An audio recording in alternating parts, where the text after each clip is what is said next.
ओम श्री गणेशाय नमः। मित्रों, आज मैं आपके लिए लेकर आई हूँ संकट चौथ व्रत कथा। अगर आपको कथा पसंद आए तो प्लीज़ मेरे चैनल को लाइक एंड सब्सक्राइब जरूर करें। संकट चौथ का व्रत माघ मास की कृष्ण पक्ष की चतुर्दशी को किया जाता है। इस दिन संकट हरण गणपति गणेश जी तथा चंद्रमा का पूजन होता है। निराहार व्रत रखा जाता है तथा तारों या चंद्रमा को अर्घ्य देकर व्रत खोला जाता है।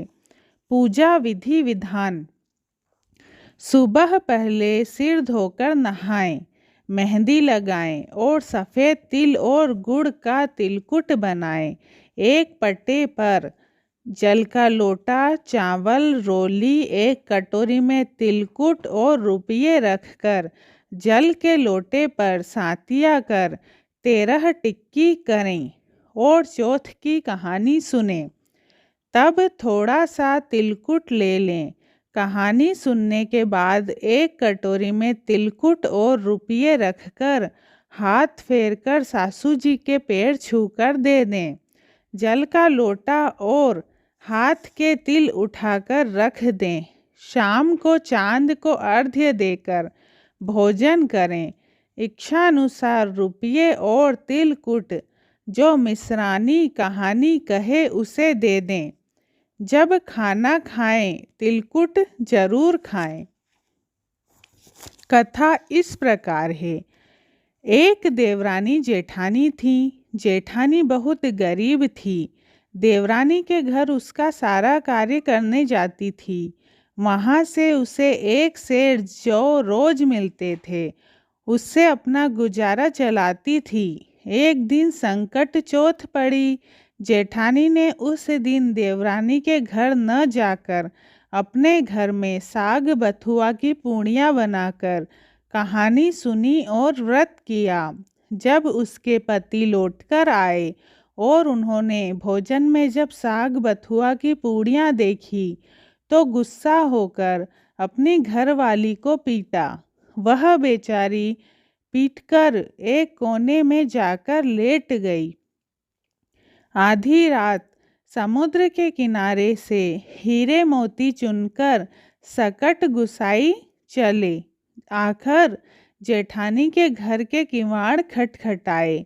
जेठानी ने उन्हें देखकर कहा कि मेरी तो टूटी झोपड़ी है, फिर भी अंदर आ जाओ। सकट गुसाई बोले, माई मुझे भूख लगी है। वह बोली, महाराज मेरे पास क्या है? साग बथुआ की पूड़ी रखी है, सबने वही खाया है, आप भी खा लो। फिर बोले, माई सोएंगे। वह बोली, महाराज बाल बच्चे टूटी खटिया पर सो रहे हैं, आप भी सो जाओ। 4 बजे सुबह उठकर सकट गुसाई बोले, माई मुझे हिंगास लगी है। तो वह बोली, एक कोने में आप भी हिंग लो, बच्चों की साफ करूंगी तो आपकी भी कर दूंगी। सकट गुसाई ने कहा, माई मैं साफ कहाँ करूं? तो वह बोली, पोंछ लो मेरे ललाट से। इतना कहकर सकट गुसाई अंतर ध्यान हो गए। जब वह जेठानी उठी तो उसने देखा कि झोपड़ी की जगह महल खड़ा है और चारों ओर हीरे मोती झिलमिला रहे हैं। उसका मस्तिष्क हीरे मोती के मुकुट से चमक रहा था। जब वह यह सामान उठा उठाकर रख रही थी तभी देवरानी यह पता करने आई कि 2 दिन से जेठानी मेरे घर का काम करने क्यों नहीं आई है। जब वह जेठानी के घर जाकर पूछने लगी तो उसके बाल बच्चों ने कहा कि अब तुम हमारे घर का ही काम कर जाओ। देवरानी ने पूछा कि तुम यह सारा धन कहाँ से ऐंठ लाई हो? जेठानी बोली, मैंने किसी का धन नहीं लिया, मुझे तो सकट गुसाई दे गए हैं। और उसने सारी घटना देवरानी को सुना दी। सुनकर देवरानी ने सोचा कि अब की बार सकट चौथ आने पर मैं भी ऐसा ही करूंगी। दूसरी साल जब सकट चौथ आई तो देवरानी ने अपने घर में खूब पूड़ी पुआ सेके और अपने पति से बोली कि जब तुम काम से लौटो तो मुझे गुस्सा होकर मारना। जब रात में कोल्हू की पाड़ से नीपा खाकर सकट गुसाई आए तो देवरानी के यहाँ के किवाड़ खुलवाए। देवरानी ने कहा कि महाराज उसके यहाँ क्या था, मेरे यहाँ बढ़िया किवाड़ है, अंदर चले जाओ। उन्होंने कहा माई भूख लगी है। तो देवरानी ने कहा कि मेरे यहाँ भरी छबरिया पुआ पूड़ी रखे हैं, आप खूब खाओ। सकट गुसाई बोले माई नींद लगी है। तो उसने कहा कि सूत के पलंग पर सो जाओ। सुबह उठने पर वह बोले कि माई हिंगास लगी है। तो वह बोली मेरे यहाँ से खूब बड़ा महल है, जहाँ चाहो हिंग लो। सकट गुसाई बोले माई साफ किससे करूं? तो वह बोली कि पोंछ लो मुझ भाग्यवान के ललाट से। इसके बाद सकट गुसाई अंतर ध्यान हो गए। सुबह जब देवरानी उठी तो उसने देखा कि उसके घर में चारों ओर बदबू फैल रही है, जिधर पैर रखती उधर ही गंदगी पड़ी थी। अब देवरानी का पारा 7वें आसमान पर चढ़ गया।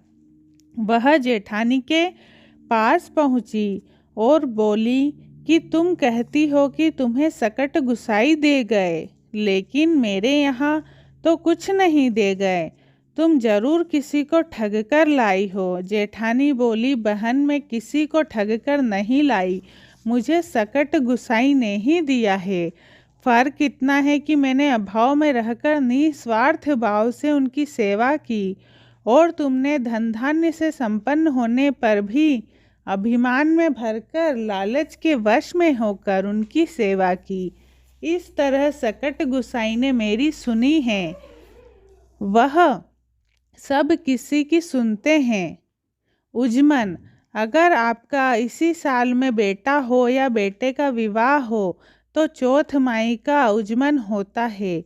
1.25 किलो सफ़ेद तिल और गुड़ मिलाकर तिलकुट करो और 1 चम्मच से तिलकुट की 13 कूड़ी करें और उस पर एक तियल रख